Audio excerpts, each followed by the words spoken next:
welcome to another segment of Bleeding Cool Chatter. My name is Kaitlyn Booth, and I am the head film writer here at Bleeding Cool. And I have decided to get a bunch of my writers together for the fourth segment that we have recorded in a single night because we are champions today. Yeah, we're doing more negativity now. But I am joined by Bill. Hey, I'm Bill Waters. You can catch me online at BillRW and the number 3. And Ray. Ray Flook, television beat writer for Bleeding Cool at Old Man Geek on Instagram. And Adi.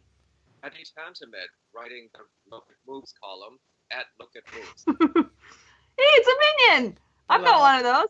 Hello. I don't know where he is. He's somewhere in my house. I have a friend who's obsessed with minions. So we have now talked about our favorite movies of the year. We have talked about our favorite TV shows of the year. We have talked about the worst TV shows of the year, which has probably been one of my favorite segments to record so far. Now we are talking about the worst movies of the year. And I know one of the things I'm going to say is make anybody watching this mad because you will still hate me for this. You got the passion. You got the passion going. Go for it. Do I have passion? Am I going first this time? You got the passion, man. Absolutely. You feel it.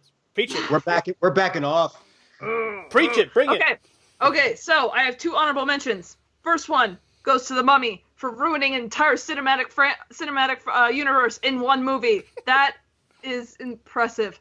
Also for being incredibly sexist and somehow turning a love triangle and the Betty Veronica good woman is white with blonde hair, bad woman is somewhat not white looking with dark hair thing into a movie about a monster. So good job. Second honorable mention goes to Mother. Yes, I know what a metaphor is, people in the comment section. I don't give a shit what it is. I don't give a shit what Aronofsky was trying to say. I don't want to watch a movie about Jennifer Lawrence being ritually raped by the entire world. I don't know what your message was, and I don't care what your message was. It was bullshit. Again, we talked about this in the bad TV segment, talking about artistry, trying to be artistic for the sake of being artistic, and being pretentious is all freaking hell. That is what Mother was. It was pretentious. It was bad. I don't know what the message was. Or actually, I take that back. I know what the message was. There were too many of them to pick which one it actually was. I don't care about any of your justifications. It was a bad movie.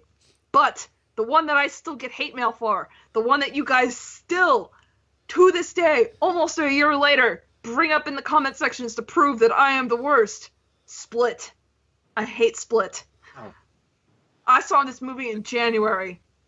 And this should tell you how much I hate it because I still hate it.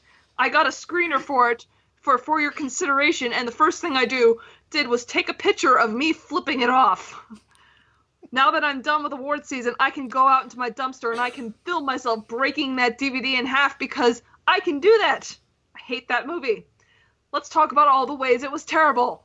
First of all, let's make fun of mental illness and turn it into a superpower. That's always fun, but let's not be deeply ironic or make a larger point about it like they do with Moon Knight or Deadpool. Second thing, let's be horribly transphobic while we're at it. Making James McAvoy walk around in a dress and pretend that he's a woman just because, that'll make people deeply uncomfortable. Let's talk about how rapey it is and how he is systematically making all of these girls strip out of their clothes for no particular reason. Let's spoil the ending because I don't give a shit anymore and this movie came out in January. First of all, it is M. Night Shyamalan as a last dying gasp of a hack of a filmmaker going, you know what's really popular right now? Superhero cinematic universes. Didn't I have a superhero movie? Like way back in the day? Oh yeah, Unbreakable. Unbreakable was good. I should make a cinematic universe and tack that in at the very end just so I can look like, yeah, that's what I'm doing. I'm building up my own little cinematic universe here because that's the thing to do. Let's talk about the fact that the only reason Casey, as played by the absolutely fantastic Anya Taylor-Joy, who deserved to be in so much better than this bullshit, the only reason why she was allowed to live at the end is because she was molested. That is why they had her live. He didn't let her live because he admired her strength. She didn't live because she saved herself. She was backed up into the corner. He somehow looked at her and went, I was molested as a kid. You were molested as a kid. I'm gonna let you live. That's a good reason to let your female heroine live after systematically stripping her, literally, for the entire movie and killing off the other girls. Let's also talk about the fact that, at the end of the movie, she doesn't actually get away from her abuser. It's kind of gently sort of maybe implied that she might tell the police officer that her uncle that she's been living with since her family died was abusing her, but it's never actually said, so there's every possibility that Glass is going to open up, and Casey is still living with her abusive, molesting her uncle. This movie was bullshit. It was not scary. There was no tension in it. It is just a bad, bad movie. And nothing any one of you guys say can justify this movie to me. There is no reason for it to exist aside from the fact that M. Night Shyamalan decided that he needed a cinematic universe and superhero movies for the same thing. It ruins a good movie by being connected to it, and Glass is going to be bullshit no matter how good Unbreakable was, because it is somehow connected to this movie. I do not blame James McAvoy for this movie, and I do not blame Anya Taylor-Joy for this movie. They were both doing the best with what they were given, but what they were given was bullshit. I'm done. Nicely done. Word. I need a beer. I'm convinced. I literally still get hate mail for it. Okay, but my favorite part about the fact that I hate Split is that I know exactly where I was when I wrote what is essentially become one of my favorite things to do with movies I hate now, which is write a really long takedown. And I wrote that takedown while sitting in the Egyptian Theater on Main Street in Park City waiting for the day one press conference of Sundance to start. I was just hanging out and talking to other journalists and talking to, I think, a lady who's from Germany. We were just chatting, and I'm just typing away about how much I hated Split. And I do not care with what anyone says. There is nothing anybody could say that will convince me that that movie was good. And I'm going to go into Glass not wanting... It'll have to work twice as hard to try and impress me because, yes, when you go into a sequel or part of a franchise and don't like the previous entry, your opinion of the next one is going to be... And I mean, that's just the way it is. When you don't like something, your opinion going into the next one is going to be affected. Just like if you like something, your opinion into the next one is going to be affected. So I don't want to hear any comments about, oh, you're not being objective. I don't give a shit. I went into Split not even knowing it was connected to the only M. Night Shyamalan movie, and I still hated it, and it was still bullshit. Thank you. Porg. Can I tell you the most shocking thing that I took out of all of that? What? That you're still getting mail. Yeah. Because I gotta be honest, to me, overall as a movie, I look at it as kind of a, for lack of a better phrase, a lump.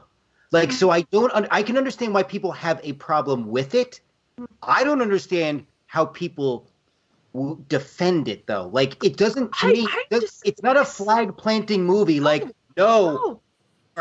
Really? I did not think that me hating Split was gonna be a controversial bit. I just remember I said to Mark when I first started getting all of the shit for it, I was like, since when are there so many people who like M. Night Shyamalan movies? I thought we all collectively decided to write him off like 50% the way through Lady in the Water. Like, didn't we all like decide we hated him? Like, were there actually people who liked The Visit? I don't remember anybody liking The Visit. Or The Village. Yeah, if half those people would have actually seen his later movies, maybe he wouldn't have made Split.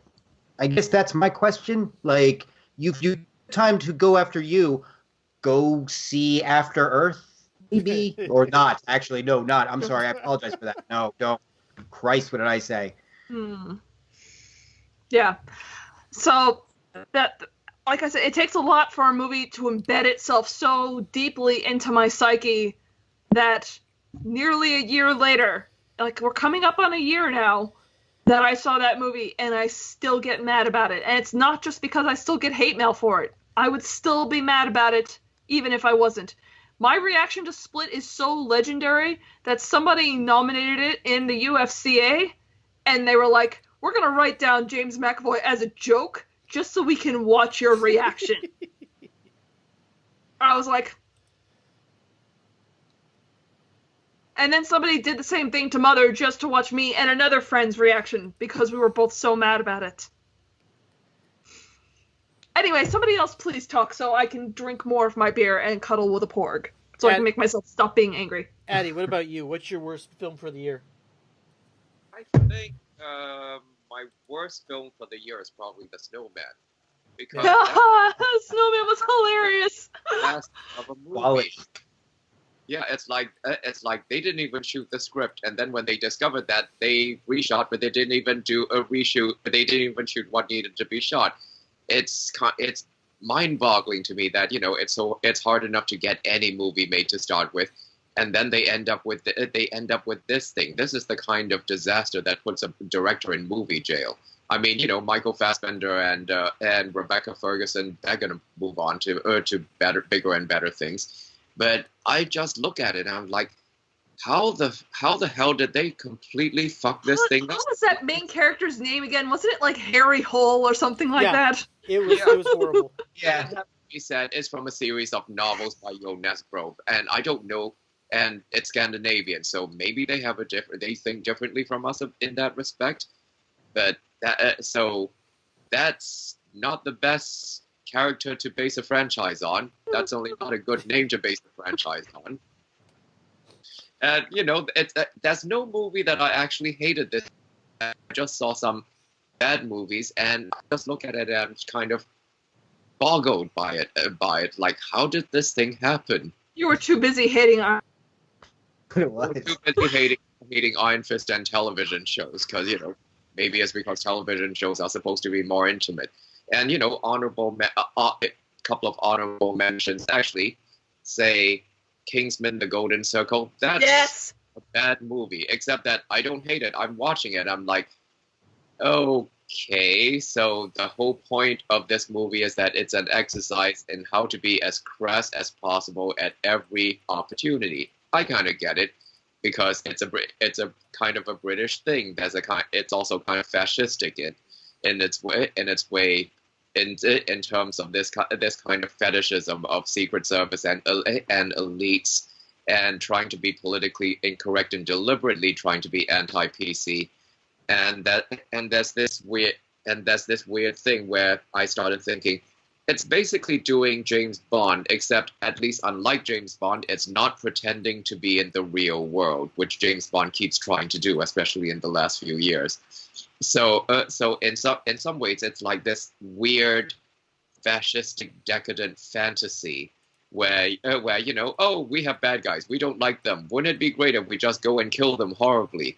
And it kind of lays bare that idea in the most crass way imaginable. Not that we don't really see haven't seen since like action movies of the 80s and 90s, which is interesting because Hollywood doesn't really make those movies anymore. And so when they try to do something, it's the Kingsman, where everything is a joke. So if everything is a joke, there's nothing to care about. There aren't any real stakes. Other than it's a kind of British schoolboy adolescent viz comic mentality of what's the thing that's going to be the most offensive thing we can do, and let's just throw it in. And I have a question though. Did you like the first one? I thought the first one was okay, but then I thought I had similar thoughts about the first one. Okay, fair enough. All right, I actually really disliked the second one, but really legitimately enjoyed the first one. Yet another movie that I got to do a nice takedown of. Any other dishonorable mentions? Oh, third dishonorable mention is Geostorm. I still haven't seen it. Well, the thing about Geostorm is that it's not a hateful movie. It's just a really dumb movie that's so mediocre that it's not even bad enough to be truly terrible. That's the problem. It's like at least 40% of it was rewritten and reshot, and so it's trying to be a disaster movie about a disaster that doesn't exist yet. So why should we be afraid of any of it? That's the thing. There's this completely fictional weather satellite system that will regulate global warming. We should be fucking lucky if we ever get that kind of system that will keep us from dying, And there's just so many bizarre things about it where, in principle, if you like, science fiction and if you like thrillers, you ought to be liking this thing, except that it's so carbon copy, third-hand cliched that it's like, oh, so they're doing that thing that they think we're supposed to like, but instead it's so unoriginal and dull that we feel nothing towards it whatsoever. You know, it has Abby Cornish playing like a cool Secret Service girlfriend who's one of the hero's brother's girlfriend, and she helps him, and she's like really kick-ass and all that. But you don't even think, wow, she's really kick-ass and cool. You just think, oh, that you're just completely indifferent. And the weirdest thing is that the three heroes, you know, Jared Butler, Jim Sturgis, and Abby Cornish, who are playing like these true-blooded Americans, they're basically played by Brits and an Australian. So that's a little bit surreal. And it turns out that if you cast Ed Harris, you know that Ed Harris is going to turn out to be the bad guy.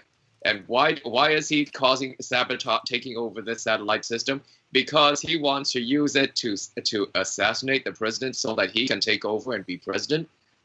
How does that make any sense? I don't even know.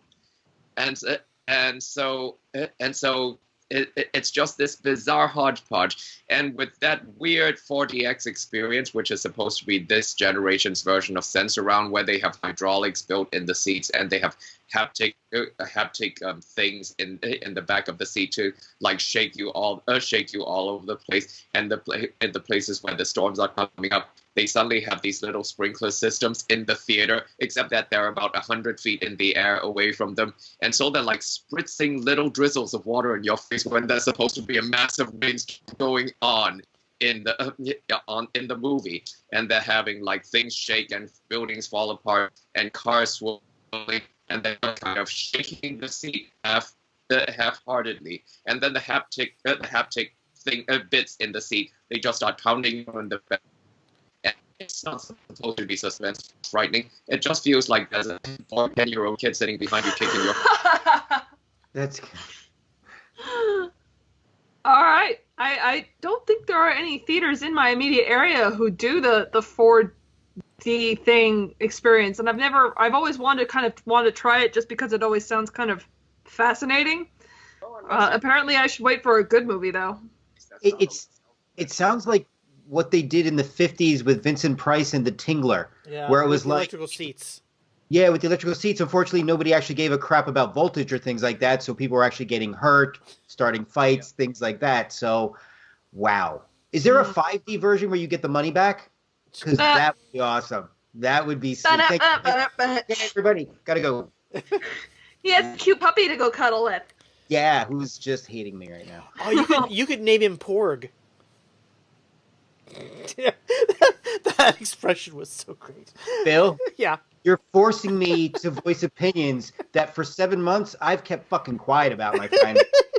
I don't know if you noticed, I generally try to stay very neutral on Slack. Very neutral on Slack. That's no fun. Why would you want to stay neutral on Slack when you can just be like me and call your boss a replicant? It's fine. Speaking of which, Ray, by all means, what were your movies this year? Yeah, okay. A little background. Okay. Again, I didn't go with the standard stuff that was bad because it's just boring. They were bad. Adi, I agree with you. Geostorm was just like, okay, Gerard Butler now has to rescue the president from Earth instead of London or the White House. So it's just like, okay, we accelerate. Oh my god, it's the unofficial third movie in that series? That's hilarious. That's what it is. Earth down. So I went in a little different direction, and my runner-up is Fist Fight, which, again, is a standard straight comedy. But again, it's going to sound strange. The reason why it was bad, because it had such a simple job. You had a great lineup of comedians. You had Charlie Day. You had Ice Cube. Ice Cube, who can do deadpan humor better than anybody, and who is the only highlight from this movie. How do you not just comedically string along a basic storyline of will there be a fight or not?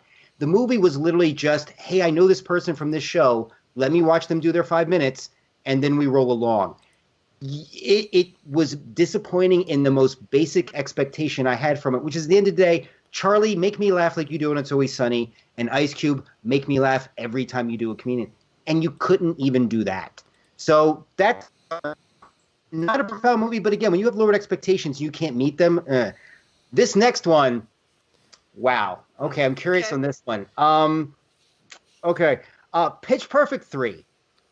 Oh, you actually went and saw it. Yeah, I went with somebody to go see it. It's very important that I emphasize that. because it is important that if I'm going to trash a movie that I see it. Sometimes I need an excuse to go see it. Yep. The Pitch Perfect movies were the ones that I need an excuse to go see it. And I'm going to tell you why. And it's me. I get it. I understand. If anybody has a problem, I get it. I love musicals. Effing love musicals. Repo the Genetic Opera, to Chicago to everything else. Yep, me too. It's Pitch Perfect does this thing where it's like there's this tense moment and it's dramatic. And then three guys do a doo-wop version of Eminem. And I'm like, what? What? It's like, oh, yeah? But you better lose yourself in the moment. No, I'm gone. I'm out. I'm gone. I'm out. You have lost me 110% completely. And the other thing, someone needs to explain to me, why am I supposed to find Rebel Wilson funny? Oh, really? Because I like her when she's presenting at award shows. In movies, first off, I think it's insulting because at the end of the day, it's kind of like what was happening with Melissa McCarthy for a while. It was like, Melissa McCarthy's fucking hysterical. Can we stop putting her in roles where we keep playing up that she's frumpy or that she's this? And after a while, it's like, Melissa McCarthy rose above it. That's what I loved about McCarthy and Ghostbusters, because I didn't make a single fat joke. Yep, not a single damn one. And let me tell you, I can have a conversation about Paul Feig, who I think, to be honest, I don't think he directs women well. But that's a separate conversation. I got to be honest with you, because there are certain movies where these actresses who I just love, I'm like, ugh. But side note on that, Pitch Perfect, it's not clearly my type of movie. It's just hard for me to catch on when it's like dramatic moment, this doo-woppy song, and then you have to get me back into the seriousness again. I don't know. I can't. It was painful. I was writhing in my seat during this one.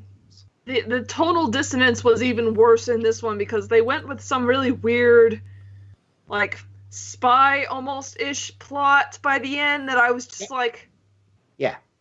And, like, of all of the things that didn't work in that movie, by the end they went with, like, this black and white montage as if this series had been going on for years. I'm like, when did the first one of these come out? Wasn't it, like, 2014? Exactly. I'm like, you have not earned this... Oh, let's all think back and say goodbye to these characters. Aren't we all going to miss them so much? I was like, I barely remember them. And there's a joke in the movie talking about how two of the characters are completely inconsequential. The Sisterhood of the Traveling Pants laughs at them for their nostalgia. Come on, please. Which is a damn good movie, by the way. Just want to say that for the record. So yeah, Pitch Perfect. I can't. And I'm sorry. I know I'm insulting people when I say that. I don't care. It's painful. The first one was cute. The second one was incredibly racist. The third one was only better than the second one in that it didn't try as hard. It didn't try as hard, so it didn't have as far to fall. Kaitlyn, just to give you a perspective, I'm glad you said that about the second movie because I disliked it so much that when the racism is the only thing that keeps me interested because of my anger, yeah, that's not a 4-star review. It's just not. So yeah, Pitch Perfect, yeah. Bill, I know you saw Pitch Perfect 3 as well. Uh-huh. Yeah. I like musicals. I like such things. I hated the second one with a fierce passion. The first one was far cuter than I thought it was going to be. I enjoyed it. It was different. Lightning in a bottle. Nobody ever thought it was going to work. Loved that thing. And so then went to 2, and I hated 2 so much. This one, actually, I enjoyed it. But I enjoyed it partially from the context of it kind of felt they were at least taking characters back to where they were at the beginning. They remembered that she started out as kind of as a DJ. They let her play with that a bit. And it sucked less than 2. So, I mean, 2 was just, they've forgotten, it was a mean, angry movie, almost the second one. And I just didn't care for it. But for me, I enjoyed Pitch Perfect 3. I had fun time with it. But not something I think the Academy will look at too hard during their nomination approach. So what was your worst movie of the year? For me, well, I mean, when it comes to movies... Feel free to add any dishonorable mentions as well. I just remembered a dishonorable mention of mine, actually. For me, the movie that the execs that greenlit it should be taken out into the streets and beaten to death with their own screenplay would be the Emoji Movie. I mean, Okay. who goes along and signs You off? actually went and saw that? I'm impressed. When you lose a bet, man. Ooh. Oh, did you really? And it was just, well, the question is, what are you going to do with the thing, right? I mean, just that's intriguing of its own accord. But then it's like, no, it's just that pedantically vile.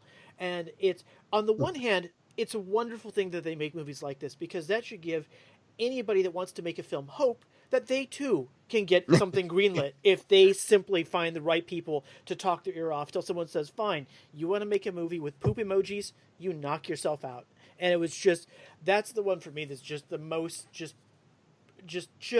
no. For the rest of the stuff is, this year has been a exercise in shocking levels of mediocrity as far as movies that they're just dull. They're just freaking dull. Yeah, I mean, Adi already commented about Snowman. You always know that a movie's in trouble when the publicists are sending you swag before you go to see the movie. Because I got the little stuffed snowman guy and the T-shirt and all this. I'm like, oh, this isn't good. You did? Yeah, the little removable. He's got the little twig arms and everything. Oh my God, where is it? Is it nearby? No, I'll have him for next time. I'll dig him out. I can't remember where I threw him. Please do. One good thing about the movie. But it was like one of those. It was dull. It's kind of like for me, Life was earlier this year, and Life was this epitome of. It's I called it Alien for beginners, and it really is. It's kind of like the one thing that all those movies always forget is you cannot excise the notion that popular culture exists within a near future time frame. People know if you see a zombie attack coming on, guess what? You have no excuse for your characters not to recognize the telltale signs. If you have moving alien shit, you don't poke it with your finger. Bad things are going to happen because you're just it's just going on to the dumb side of life. There's various Life. I see what you did there. Yeah, Good like job. you see that I tied that. I'll pretend I tied that all in. I mean, I could kick on. The board is impressed. They're easy to impress. They hang out on the island all day long, watching Luke do not too much of anything.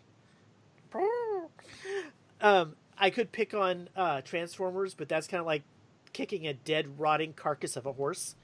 The movie that made me literally ill. I saw that in IMAX. I walked out with a migraine so bad I had to lie down in the backseat of my car to wait for the Excedrin to kick in. There's another movie, American Assassin, another kind of movie that it's just you don't care about any of these people, and fine that he's kind of a bad guy. I mean, but it didn't connect. It just wasn't there. And Flatliners, who asked for. What? No. I forgot that movie happened this year. Yeah, exactly. I mean, that's the point. And then they kind of are trying to be coy and saying, no, this is actually a sequel to the original. It's just a next generation of kids that what's his name had ushered along to find the same thing. No, it just makes it more dumb. There's a bunch of these, but one movie I forgot, and I was actually going to have it both here as well as in the best of.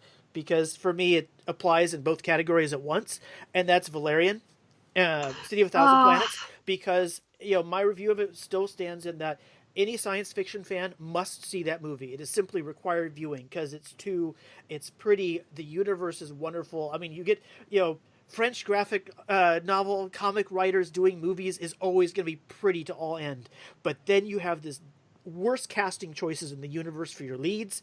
Especially the little, discount Leonardo DiCaprio. Wow. I like Dane DeHaan too as an actor. I know he can do good stuff. It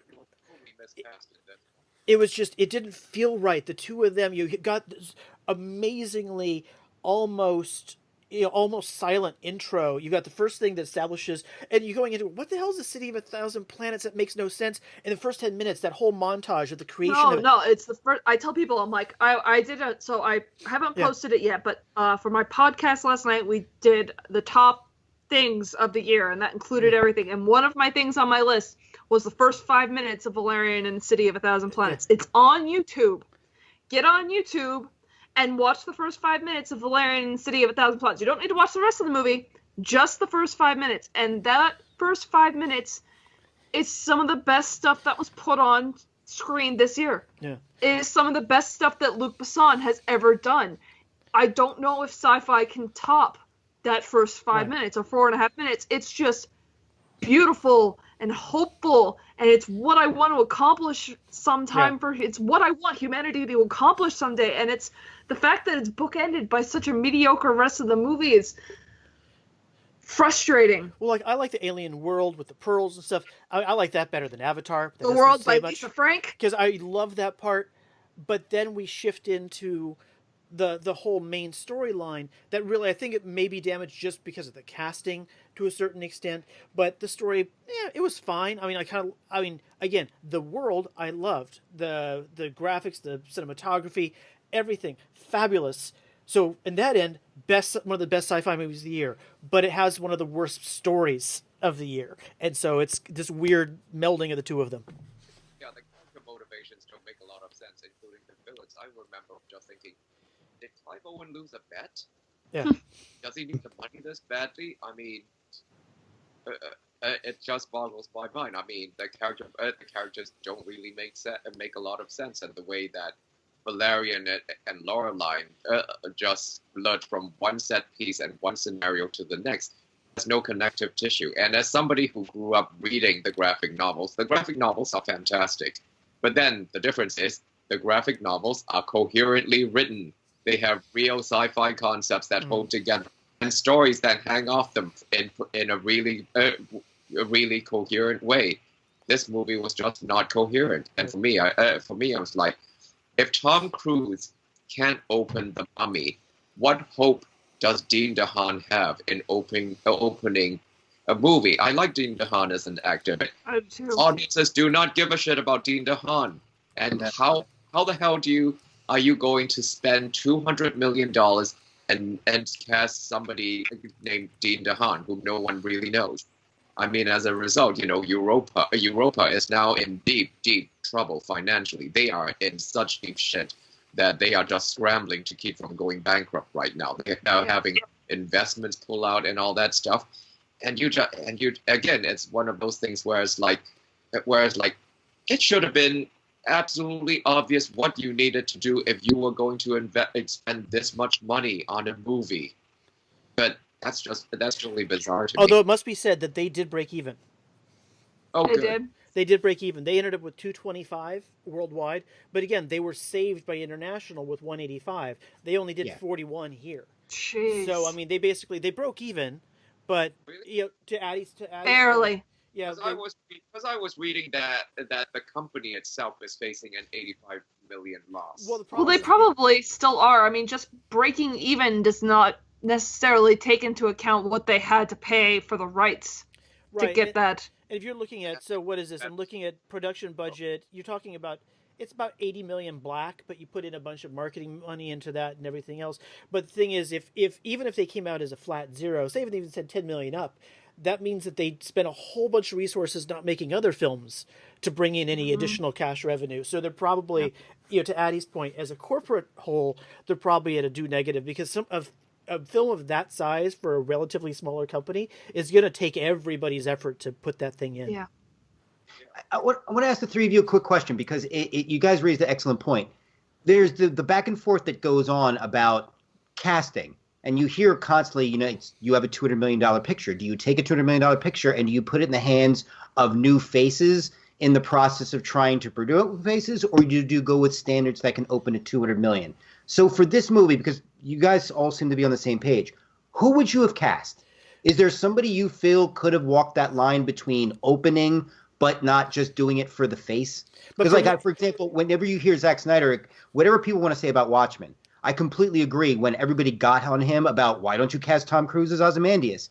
Because then it's Tom Cruise as Ozymandias. For me, for this one, it's not so much about having a specific actor in the role, but the one that they cast. And I appreciate that he's actually older than he looks, but he looks like 18 if he's a day. Yeah. And the character is supposed to be a seasoned, experienced agent and operative, and the way he and the gal are interacting are much more like Cara Delevingne, more like high school bickering students than professionals. And that the discordance there between those two, And what's funny is every so often they would stop it. They would go into a regular narrative flow, and you're all right, you're getting into it, but then they would stop and have another little bickery teenage type fight, and those aspects, and they really looked, especially him, looked so young that it just read wrong. What actor that they threw in it, I don't care. Just give them someone that reads at least in their 30s, ideally in their 40s. Yeah.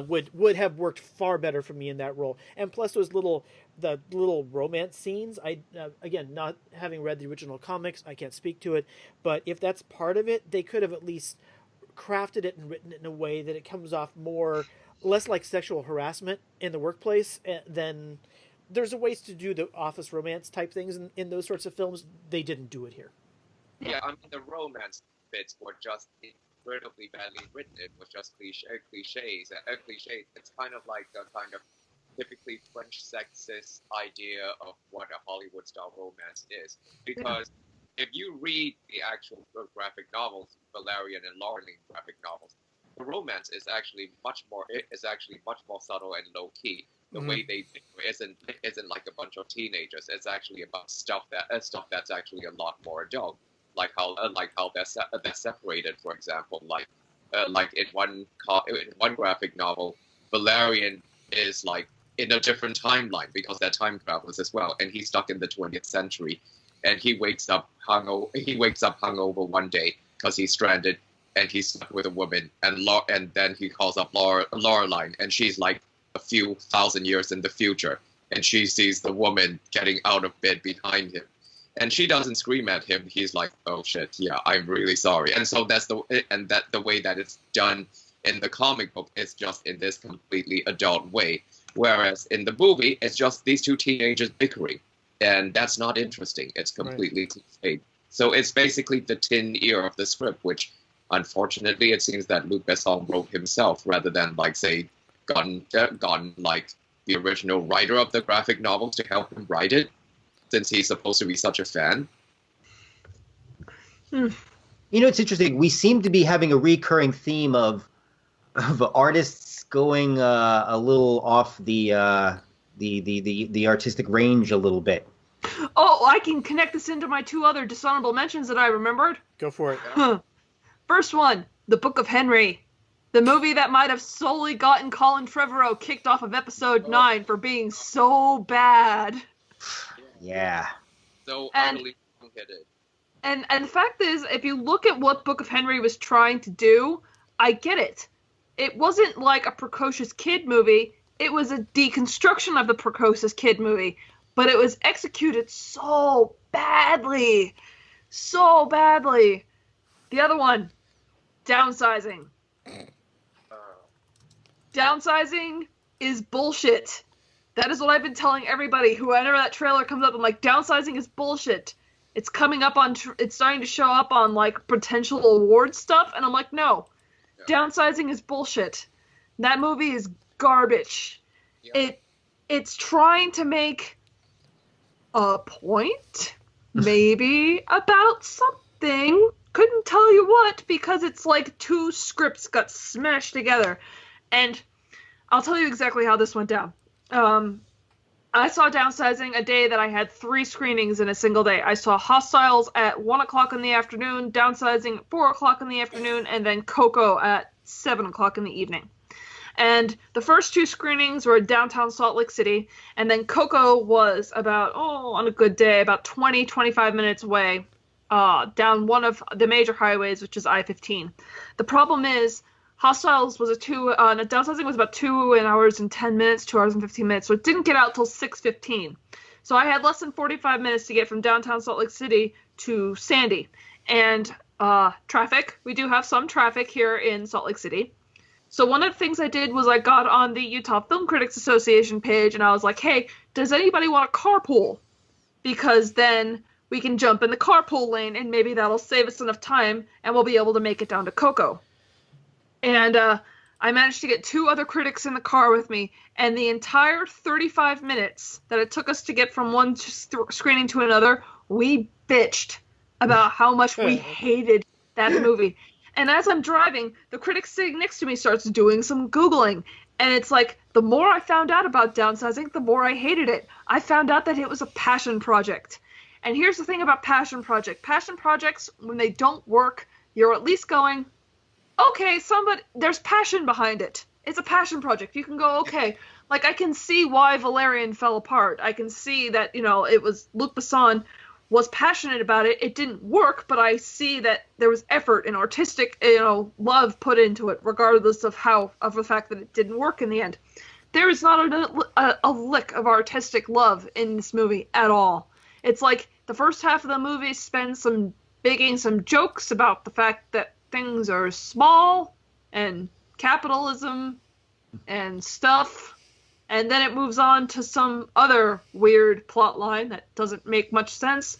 And then it just has a really racist caricature of a Vietnamese woman going on. And speaking in this over-exaggerated accent. And yes, I know people are going to come in and correct me about this. I know the actress made the choice to speak that way because that's how her parents speak.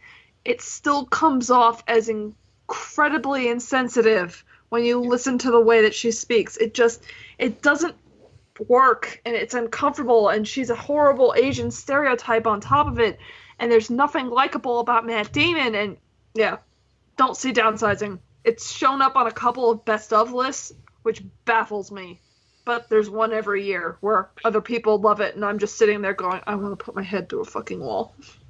See, the thing is, if you have to explain that no, I'm doing this because of right off the bat, you're again, the perception's already shit. So you're now having to backpedal to give an explanation.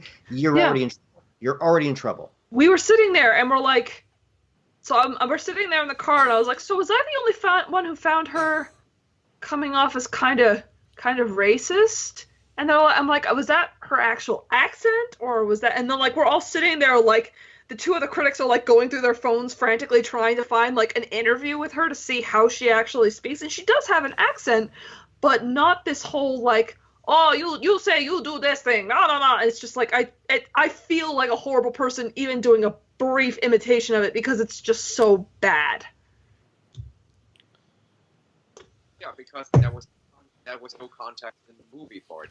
Not to mention, if she's the only Asian character, literally the only Asian character. Pretty much, yeah. One who speaks like that, that's racist because there's no other context for it. Yeah. Right. Yeah. But it's basically a one-panel New Yorker cartoon that might be mildly amusing, not even close to laugh out loud funny. And for some reason, Alexander Payne wanted to turn it into a full-blown feature-length movie that says nothing. Yeah. It doesn't have anything to say whatsoever. Yeah. It's amazing that they squandered such a great premise and such a great cast. They had such good potential to make some really interesting commentary about, capitalism and the way people live their lives and why people are choosing to do this downsizing thing. And like the conception of Hong Chau's character is actually very interesting. She's a person who was downsized against her will because her government didn't want to deal with her. Because she was, I believe she's a political dysentery. So it's like, that's interesting. Do something with it. So yeah. It was what 10, 15 seconds of conversation and then they moved on from it. Pretty much, yeah. Comes up sometimes because she was found in like a banana box and she had to have part of her leg amputated because of it. And it was, yeah. Because I'll tell you, movie. From the trailer, when I first saw it, at the end of it, my only thoughts were, okay, cool. Thanks for reminding me that clearly we concern ourselves with too much consumerism. Oh, and by the way, I should be spending more time with my loved ones. Do I really need to? Yeah, it comes across very heavy-handed just in the trailer. It's heavy-handed about nothing. Yeah, because if those are the two messages I'm taking from it, it's like, okay, I can get those messages from a Hallmark card or from the guy on the corner who I'm giving $1 to. Mm-hmm. I don't really need to be spending 2 hours of my life with that. Yep. Anybody else have any other dishonorable mentions that they'd like to throw out? Oh, I just remembered a major dishonorable mention. I just remembered a movie that I actively hated. Damn it, I'm out of beer. I can't do the drinking game. What's that? Okay, the movie is called Gook. It's a Sundance movie, and I saw it. What was it? It's called Gook, and it's Gook? by a American director. It was a Sundance movie, and it's Missed that one. it's supposedly partly autobiographical. It's set on the eve of the LA riots back in the 90s. Oh, right. Wait, I remember reading about this one. Yeah. And it's about these two Korean American brothers whose father who are trying to run their father's their late father's rinky dink sneaker store, and they basically there's this like incredibly cute and precocious 12-year-old black girl who hangs out with them, even though all the black people and all the Latin in the neighborhood and the passing Latino street gang basically shits on them because everyone is racist towards these Korean guys, and it's just the most awful, crass, mawkish, stereotypical Sundance issue film ever, where everyone's emoting, and the main characters are supposed to be these pitiful underdogs, and it's so fucking condescending because they're not terribly smart. So of course you have to feel sorry for them, and they're not smart enough to think of a solution to their life problems. And it's about them trying to secure these expensive sneakers before the LA riots erupt by the evening. I remember reading about this one on the list when I was going through trying to figure out what I wanted to see for Sundance, and I was just like, this doesn't sound good. I had to see it for work because I was working with a filmmaker, and he said, I want to see this. Let's take a look at this. And I came out of it thinking, people are raving about this. This movie is total fucking bullshit. I mean, I will spoil the ending. Okay, the ending is this little black girl's brother, who's part of a gang that's been harassing these two brothers for the whole time. They think that there's money in the store, and so these brothers are come to basically attack the store to try to loot it and possibly shoot these brothers. And these brothers somehow have a gun hidden in the store because it's the black brother's gun that the little girl kind of stole because she was afraid he might do something with it, and it looked like shit is gonna go down. So this little girl grabs the gun to run out to try to defend these two Korean brothers, and she falls and shoots herself, and she dies, and everyone's crying, and they're going to the hospital, and it's just the most fucking crass, melodramatic, cliched, just soap opera bullshit. And it's like, it doesn't tell you anything. Now here's the other thing. The younger of the Korean brothers, he has a secret, which is that he's been secretly going off and trying to record sessions of him singing. And all through the movie, the other brother, who's angry and who's basically screaming at him about doing his job, that it's a struggle to get the money to keep the store going. And I'm like, this younger brother, he knows how to sing. He's pretty good at it. Doesn't he just go get some gigs and make money from the gigs? That's how you solve the fucking problem. So you know, it's just an app. It's just what happened. Oh, I was just ranting. My bad. and actually, that is the worst movie that I saw this year. I blocked it out because, you know, all the other movies I said were bad. I didn't hate any of them. I was just baffled by them. This movie, that's supposed to be an independent, personal movie, it's complete Sundance cliche bullshit. It's the type where it goes through the checklist of everything that might go to Sundance. It's almost cynical in its calculation. So yeah, I despise this movie. Yep, there's one every year. Yep. And I'm pretty good at avoiding them now. I know the telltale signs. Yeah, I mean, I hoped it wouldn't be. I mean, even back in film school, we had this checklist going whenever we looked at the Sundance listing, and this was the 90s, and I'm like, this is like piece of shit from the 90s. This is the kind of thing I prayed no one would do anymore. Anyway. All right. Well, does anybody else have anything else they'd like to throw under the bus while we're sitting here? Good. Any other sacrificial lambs? Awesome. We got our bile out of us. Ray and I got to have some beer. Beer is awesome. Right.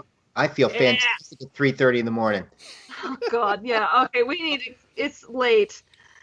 I made these guys record 4 segments, and we probably shouldn't have done that. But it's fine. It's fine. I wasn't being sarcastic, by the way. I meant it. I really feel good at 3-something in the morning with this beer in my system. So I just say that. We'll have to do the Adi drinking game for the rest of the times that we record Bleeding Cool Chatter. Totally. Adi, I'm going to give you a list of 5 things that I need you to just tee off on. Just tee off on them. Oh yeah, nothing like a good rant. I suppose that's what everyone comes for. Yep, that's what people come for. Yep. All right, Bill, where can people find you? You can catch me online at BillRW3 or wherever the finest in porg delicacies are sold. Porg. Ray, where can people find you? I'll be the shady guy hanging out in the corner Saturday night, or otherwise on Twitter at OldManGeek88. And Adi, where can people find you? I'm at Twitter on Look at Moves, and occasionally you're gonna find a column from me on Bleeding Cool. And I am the head film writer here at Bleeding Cool.